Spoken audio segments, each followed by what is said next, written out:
So I was where I was. I was just talking and giving you the introduction that what has happened with our system and where do we represent.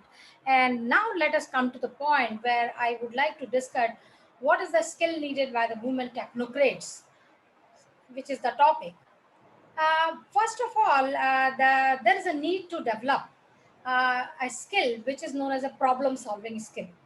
We are facing a lot of problem in our life, and as a technocrat also we are facing a lot of problems. So we should be having the women or girls students should have a technical skill which is very very important, is to know how to solve the problem, how to end the problem, how to take solution out of the problem. That skill is the most important skill which as a technocrat all women should know, because what is happening nowadays, technology is changing very fast, so we need to learn very fast.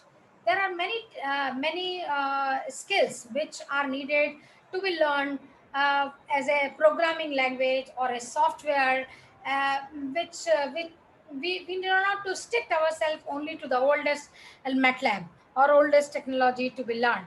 Sometimes they become obsolete. और कहते भी हैं कि आने वाले समय में तो सर्वाइव ही वही करेगा कि हर 5 साल के बाद the technology will change. So you need to adopt yourself with the latest happenings, and you should be ready always to take the challenge and learn new programming language. Because as I have already mentioned that why there is a need to give more focus, because we are moving to the women engineers or women technocrat or STEM graduate, because we are moving towards industry 4.0. So as we are moving digitalization, we are moving towards digitalization, we need to learn the programming language. So it is very very important for all of us to be ready to learn always new programming language or software which are emerging.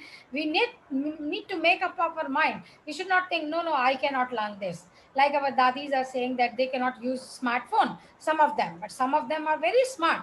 They learn things very fast and enjoy the life.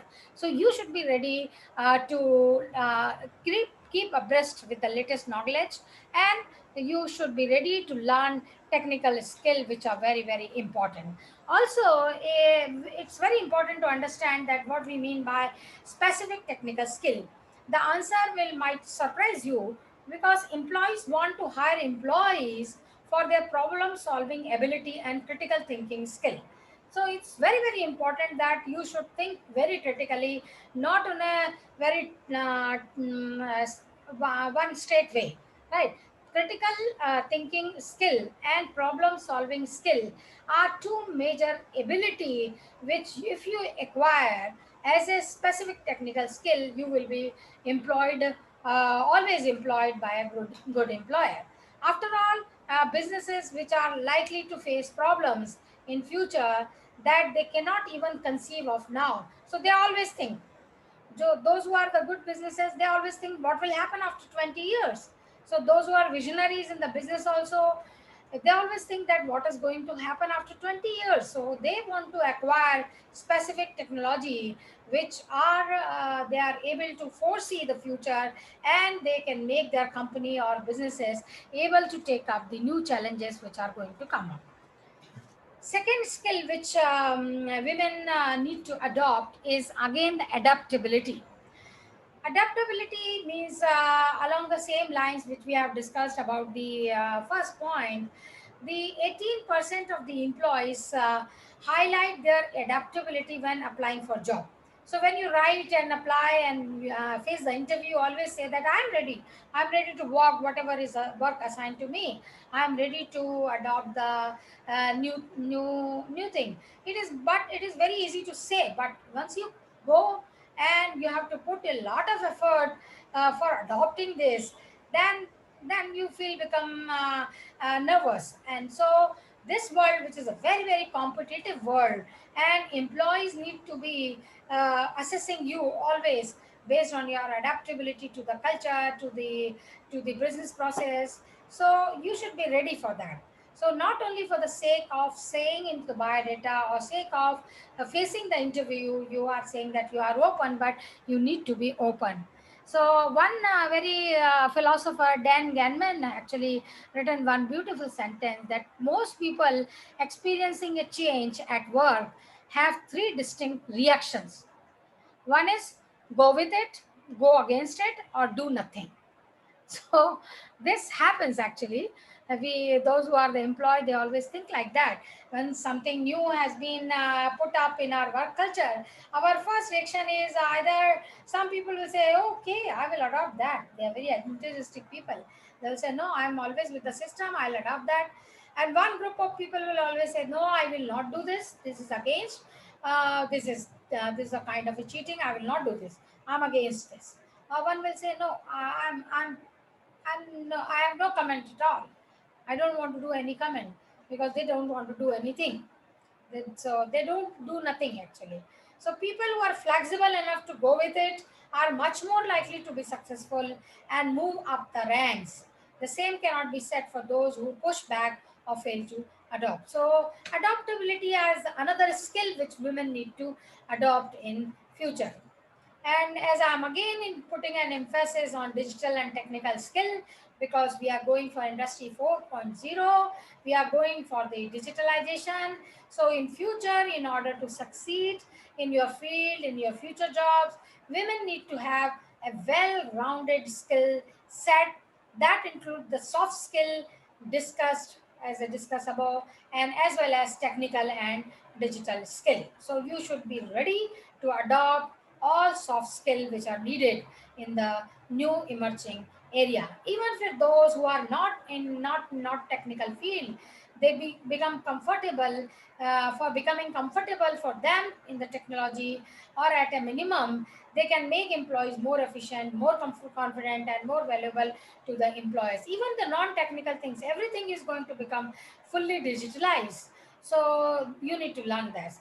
Luckily, it is easier than ever for everyone to learn technical skill, because there are many platforms which are available, which are providing certification program. There are many things which are available online, or there are boot camps and other learning opportunities abound, and many are free or low cost. So there is actually your smartphone is your library, your world library. You can use of this technology and learn anything. Similarly, suppose in the COVID first lockdown, I was not knowing how to make a sweet, and my family they cannot go out, but they are carving for sweets. So I just learned this skill for making sweets through YouTube. Many of you have also tried for that skill. So it is so easy now. Just go to the online courses, just go to the YouTube, or even if you are very serious, go to Coursera, go for the certification program. So learning is not so typical nowadays. It's only up to you how and what and how much you want to put effort to learn new things. Okay. So looking into like coding is also a very important skill which is need to be learned by the engineers, even the civil engineers. You need to learn coding. So there are many courses which are available as a tree house or code academy, and there is a guidance which is given in depth.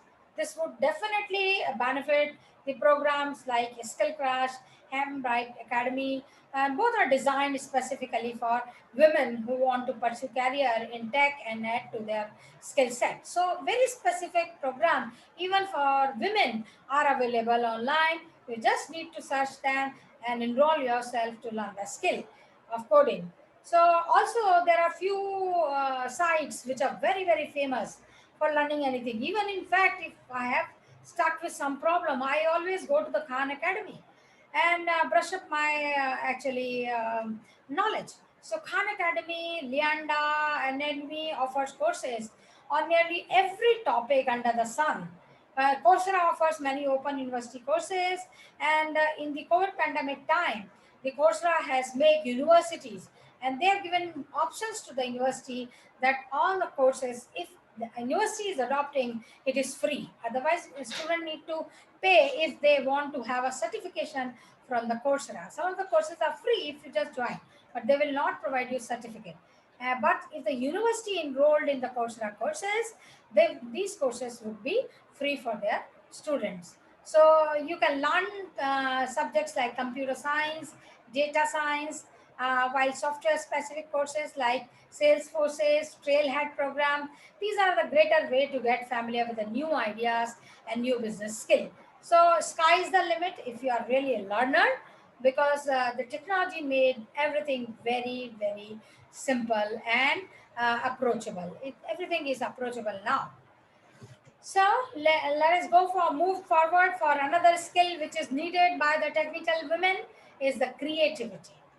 See, whether innovating a new product or solving a challenging problem, the ability to think outside the box is very crucial now. Everyone wants that their employee, their children should think out of the box. And in the future work, that skill is really, really very much essential. So organization, they encourage and reward creativity and also benefit from happier, more engaged, motivated, and productive employees. So companies are doing a lot of things so that they're actually the employer should be very happy, very interactive, very engaged, and they think that they are sitting in a company which belongs, which is caring for them and belongs by them. So that is actually the way the business houses are moving forward to make 100% of the employees. One simple way for businesses can increase creativity is simply by making team more diverse and inclusive. So now already we know that this is the area of multi-discipline. So businesses are making a team of multi-talented people with the diverse area, and there is a plenty that women can do a boost their creativity too, and they are always looking forward women as their team leader, because it is very, very well established that they are the leaders actually in many areas, and they have a very different kind of creativity too, and this will ensure that if they are in the group, uh, then it's they think that they are innovating and going to contribute valuable ideas. So creativity is a very important asset, which will come only when you be aware that what is happening, and you should be putting lot of efforts to think outside the box. So that is skill is going to help us to make women more and more competent for getting jobs. As I already mentioned in the very first two slides, that although we are producing number one in producing the graduates, but employability is very less. So if you really want to become creative, definitely you will be hired by or employed by many companies in future, because they are always looking for the people who are really very, very creative. So the creative things like you should be having the ability to for the brainstorming, you should be having an ability for the free writing, and you are using your mind maps actually to interlink the problems and getting the solutions. And as I already making effort to think outside the box, it means you should be getting outside the office. A chance of scenery can be inspiring, and that's why the offices are now doing a lot of things to make the office very, very scenic and beautiful. So all this skill will be developed, and of course you will be happy to use your creativity when you are happy from inside and outside both. So it's very important for all for women that they should be happy from every aspect, inside and outside. Then only they will be able to put up their 100%. Another skill which is very, very essential to learn is entrepreneurship skill. So you don't have to be an entrepreneur to be an entrepreneurial, as Jeff James writes. Thinking like an entrepreneur can open your eyes to new opportunities to learn and grow in your role, which will in turn strengthen your businesses or company and put you on the path of being a great leader. So the time has come when we women need to prove ourselves that we are really a great leaders. And still, I've seen that many places they don't encourage, and this is my own experience. That okay, but if there is a leadership role, then sometimes people hesitate to give this role to the women. They are not very comfortable. They are not having so much confidence on their ability. So we need to prove that. So entrepreneurial skill is another skill which every technocrat has to be learned. And it is not essential that you have to become entrepreneur to learn the skill. No, you have to be open to understand the skill which are making you to think like an entrepreneur. So what does it take to be an entrepreneur? That is the very important question. So how we can be an entrepreneur?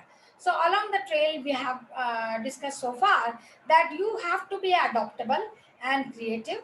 You can start to be innovative in your role, and this makes your own way to learn the skill. Be bold. Take your seat at the table and make your voice heard. Lastly, entrepreneurship is near synonyms with the risk taking. Don't be afraid to try and fail. So many people say things that they are happy, they are comfortable with their environment, they don't want to make their life uncomfortable. Uncomfortable in the sense that they don't want to take any risk. But that is not good. You need to be to take a learn to take a risk. When you once you learn to take a risk, then only there is a possibility that you will fail and then you will finally succeed. Final thought for technocrats, women, for skill development is that you have to prove. Now, women only holds about 7% of role on private tech company boards, but this role I'm very sure is going to improve because industry is likely to require multi-pronged approach for changing workplace culture and hiring practices, and this will definitely going to empower more younger women to pursue and succeed the STEM education and make their career in the STEM education. So a lot of happening is already is happening. Lot of schemes are there which are promoting women in technical educations. So we will see that the future proof career, if you want to adopt in a STEM education career, is already available. Only thing is you have to give your final thought that yes, I want to do this thought. That's yes, I want to do this is a half of the effort you have already achieved. But there are few challenges. One challenges is the language.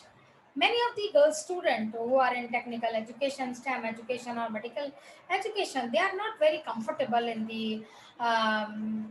their language, skill of language, which is English nowadays in India, unfortunately, because a language is very important. So, but in the new education policy NEP 2020, we are again going to give a lot of emphasis on our language because one MIT, I hope you all of you are from technological field, you understand MIT. So one linguistic, Ken Halley, very famous linguistic from MIT, he says that when you lose a language, you lose a culture, intellectual wealth, a work of art.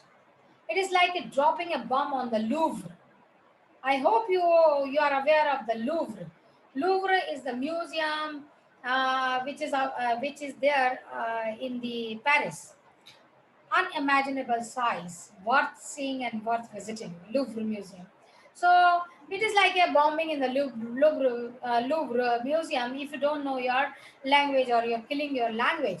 So that was a quote given by the MIT linguistic, right? And we understand that. We are knowing that how much we have lose because we have not adopted. We have adopted English, so neither we are very good in English nor we are very good in Hindi, और mixing हो गया और कई लोगों को बहुत problem भी होती है. कई बच्चे जब फर्स्ट ईयर में आते हैं इंजीनियरिंग एजुकेशन में, तो उनका मेन प्रॉब्लम ये होता है कि वो हमारी बात को समझ नहीं पाते हैं, लिख नहीं पाते हैं इंग्लिश में.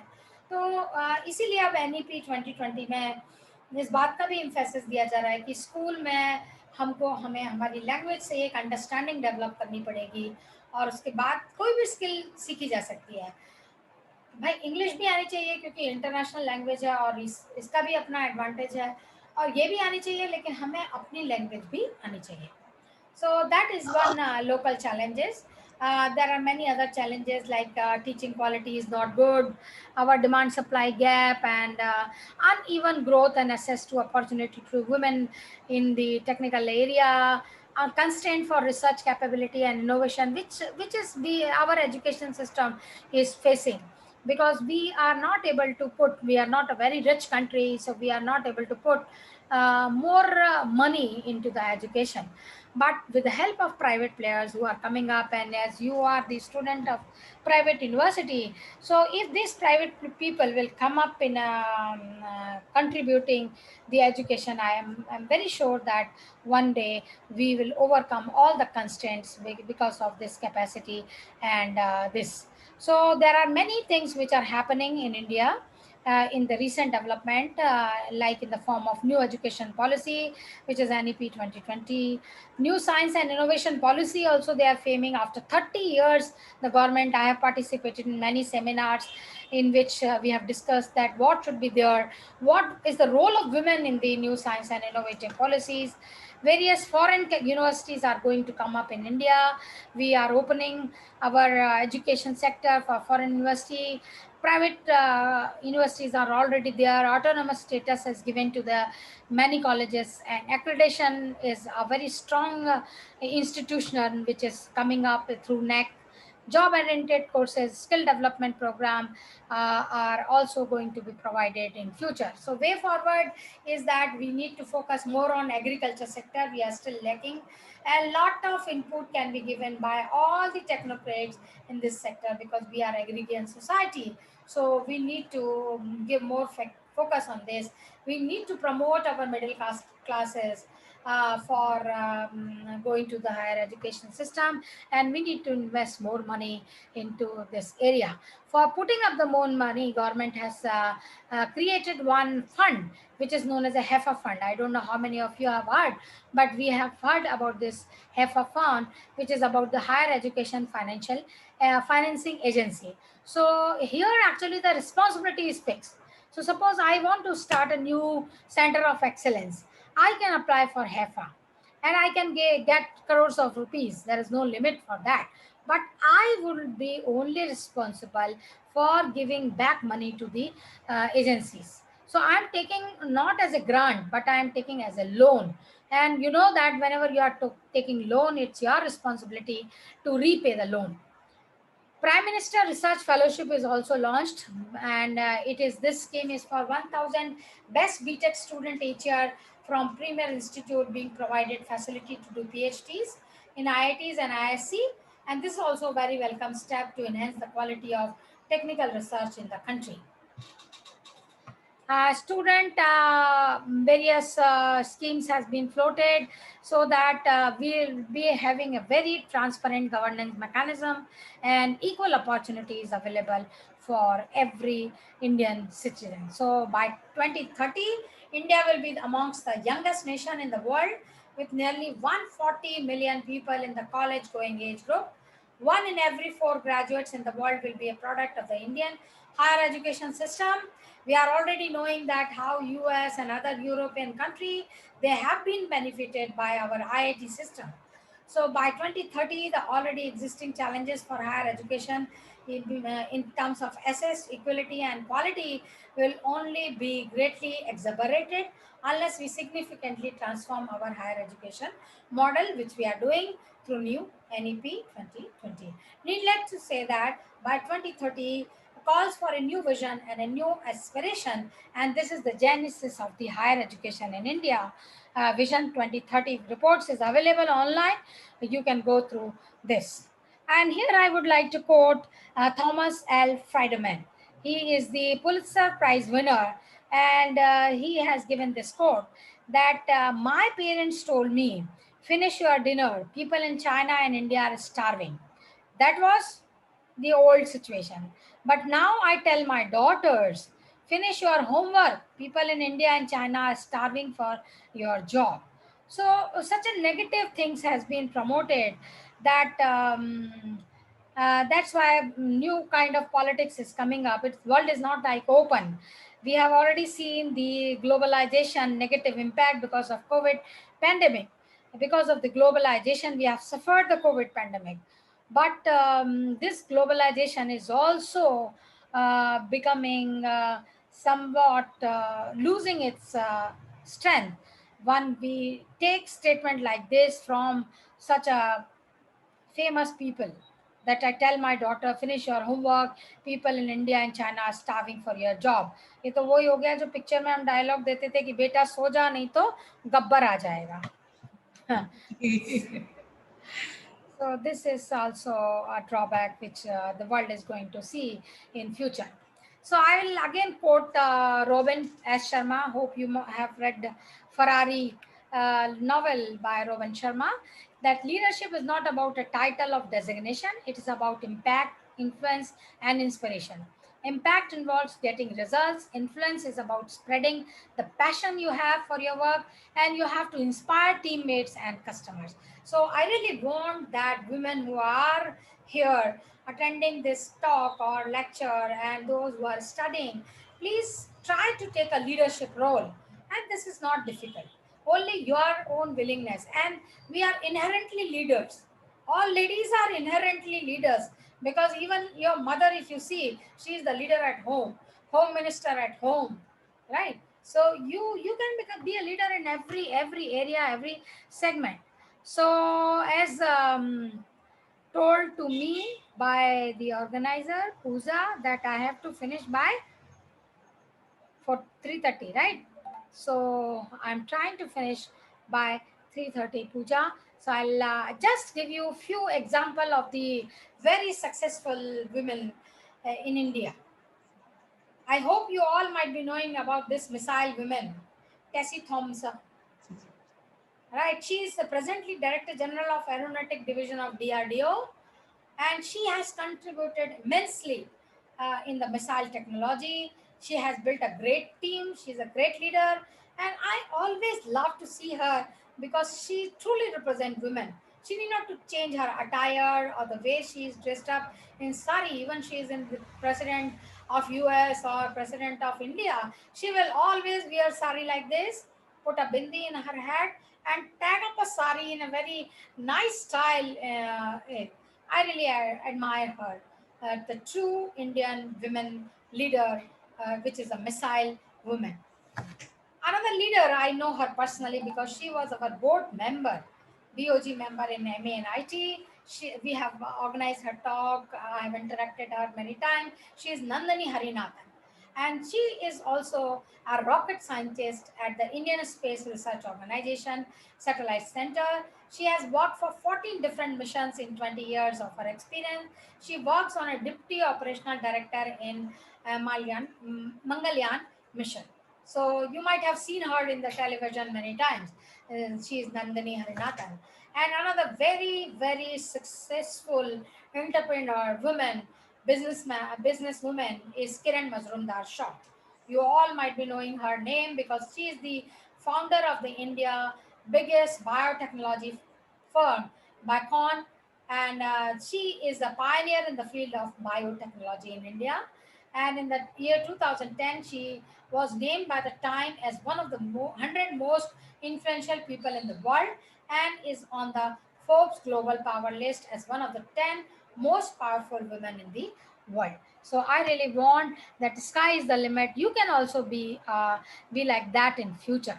So I would like to conclude that in a bid to recruit, refrain, and promote women in STEM area, the Ministry of Science and Technology said that it will now rank higher education institution on gender equality. I have been to the NEC team in many places, and there in the NEC there is a format that how much you are promoting the women and what is the gender equality ratio. So if we start doing this, definitely the institute are going to take care of this in future. And as India is digitally transforming at a rapid pace, the demand for technologically competent employee base is growing. So there is a lot of opportunity for women technocrats. For that, the India could turn inward instead of outward to plug the gap. So for you to become more employable and getting a skill, you need to turn inward, not outward. One day you will learn everything. So there are few cartoons. With that, I would like to end. So there was one man who's standing, and there is a stamp woman, and he's saying, "Excuse me, lady, could you tell me where the section committee members are?" So you can see that the majority of the section committee are women now. So the man is really surprised whether he is in the right room or not. Yes. So I hope that this will happen everywhere. The research funding lack transparency. Well, clean the window. This is not going to happen. There will be in future. There will be a lot of transparency where women can apply and get everything.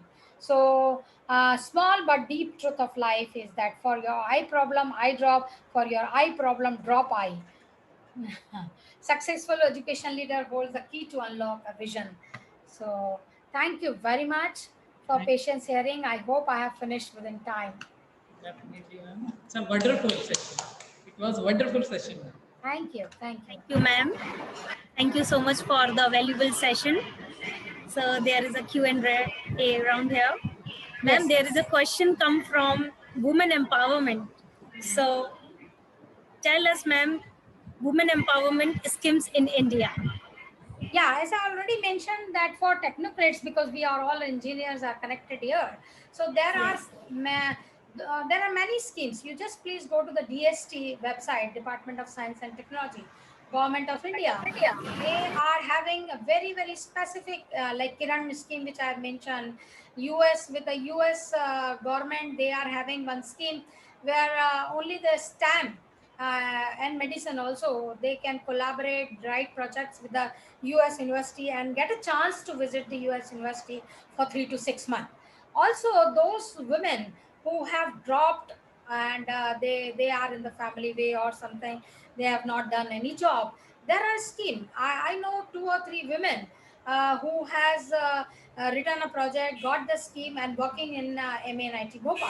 So if you have a gap in your career, even then you can write projects, and that project is available only for women who has the gap in the career, and they can write project. Please come to us. We are very ready to accept that kind of students. They can write project, they can work with MANIT, and so there are many schemes available dedicatedly for women by Government of India. So please visit DST website to know the more details. Okay.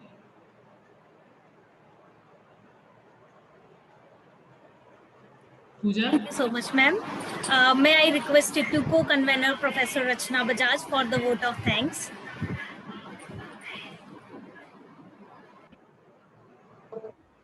First and foremost, I thank our special guest, Professor Rabindranath Tagore, who, despite her busy schedule, has found time to grace this occasion. We are grateful to our Chancellor, sir, and Dipti ma'am for her words of encouragement, stewardship, support, vision, and commitment. I also thank to our Dean, Dr. Sanjeev Gupta, sir.